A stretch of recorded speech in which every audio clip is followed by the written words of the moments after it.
కాకినాడ జిల్లాలో కాకినాడ రూరల్ సామరకోట మండలాల్లో ఇటీవల పెరుగుతున్న దొంగతనాలను అరికట్టాలని కోరుతూ పలువురు గ్రామస్తులు రాజ్యసభ సభ్యులు సానా సతీష్ బాబు నిర్వహిస్తున్న ప్రజా దర్బార్లో అర్జీలు సమర్పించారు. శుక్రవారం ఎంపీ కార్యాలయంలో నిర్వహించిన 51వ వారం ప్రజా దర్బార్ కార్యక్రమానికి వివిధ గ్రామాల ప్రజలు పెద్ద సంఖ్యలో హాజరై తమ సమస్యలను వినిపించారు. గ్రామస్తులు మాట్లాడుతూ రాత్రి వేళల్లో వరుసగా దొంగతనాలు జరుగుతున్నాయని, ప్రజల్లో భయాందోళనలు నెలకొన్నాయని తెలిపారు. గ్రామంలో పోలీస్ పహారా పెంచడంతో పాటు దొంగతనాలకు అరికట్టేందుకు కఠిన చర్యలు తీసుకోవాలని విజ్ఞప్తి చేశారు. అలాగే ప్రజా దర్బార్లో సీఎం రిలీఫ్ ఫండ్ సహాయం, పెన్షన్ సమస్యలు, ఉపాధి అవకాశాలు, ఇంటి స్థలాల మంజూరు తదితర అంశాలపై కూడా ప్రజలు అర్జీలు అందజేశారు. ఎంపీ కార్యాలయం ఇన్ఛార్జ్ మేక లక్ష్మణమూర్తి, నాయకులు ఆనందన్ న్యూటన్, గింజాల శ్రీనివాసరావు ప్రజల నుంచి అర్జీలు స్వీకరించి సంబంధిత శాఖల అధికారులకు పంపించి సమస్యల పరిష్కారానికి చర్యలు చేపట్టారు. ఈ సందర్భంగా మేక లక్ష్మణమూర్తి మాట్లాడుతూ ప్రజా దర్బార్పై ప్రజల్లో విశ్వాసం పెరుగుతోందని, అందుతున్న అర్జీలను సకాలంలో పరిష్కరించుకునేందుకు కార్యాలయ సిబ్బంది కృషి చేస్తున్నారని తెలిపారు.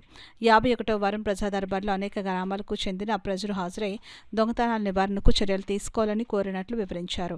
ఈ కార్యక్రమంలో నాయకులు జొన్నూరు బాబ్జీ, సిరియాల కొండబాబు, ఉదయ్, దేవు వెంకన్న, డిఆర్యూసీసీ సభ్యులు ముత్యాల అనిల్ తదితరులు పాల్గొన్నారు. అనేక సమస్యల మీద ప్రజా దర్బార్కి నిరంతరంగా కూడా వస్తున్నారు. వారందరికీ ఎంపీ గారి తరఫున నేను ఇన్ఛార్జిగా ధన్యవాదాలు తెలియజేస్తున్నాను.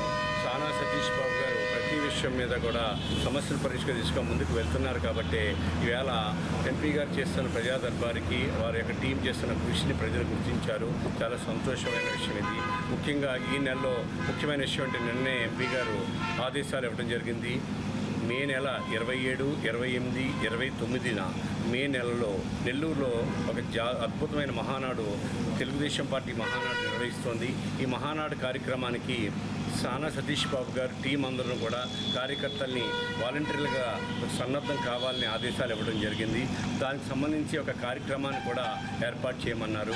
ఎందుకంటే ఈ మధ్యన మీ అందరికీ తెలుసు, తుఫాన్ కార్యక్రమాల్లో కానీ అనేక కార్యక్రమాల మీద సానా సతీష్ బాబు గారి టీము అనేక కార్యక్రమాలు నిర్వహిస్తోంది. అదేవిధంగా మన ఇంట్లో జరిగే పండగ ఇది. ఈ మహానాడికి మనందరం కూడా సన్నద్ధం అవ్వాలని, దీని మీద ఒక శిక్షణా కార్యక్రమం కూడా నిర్వహించి ఒక క్రమశిక్షణతో ఆ మహానాడు కార్యక్రమంలో పాల్గొనాలని నేను ఆదేశాలు ఇవ్వడం జరిగింది. దీని మీద ఒక త్వరలో మీటింగ్ ఏర్పాటు చేసి మహానాడు యొక్క సేవా కార్యక్రమంలో మేము పాల్గొంటాము. మహానాడు జయప్రదం చేయడానికి మా సానా సతీష్ గారి టీం అందరం కూడా రెడీగా ఉన్నామని మీడియాకి తెలియజేస్తున్నాం.